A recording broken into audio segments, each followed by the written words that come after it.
Ever wonder why ancient myths and classic fairy tales resonate across generations? It's not just entertainment, these narratives hold deep, enduring wisdom. Today, we're exploring how folklore acts as a timeless teacher, subtly transmitting fundamental values that shape individuals and societies worldwide. Firstly, folklore cultivates empathy and compassion. Tales like The Ugly Duckling gently teach acceptance for those who are different. Many fables also encourage kindness and highlight the impact of our actions on others. Secondly, these narratives powerfully illustrate responsibility and the critical consequences of our choices.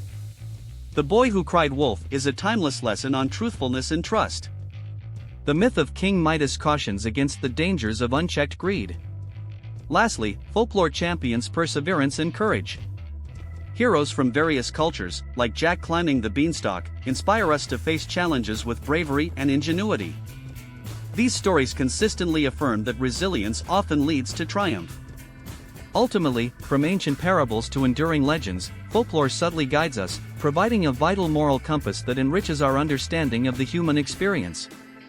What's a folktale that taught you a valuable lesson? Share in the comments. And remember to like this video and subscribe for more explorations into the power of stories.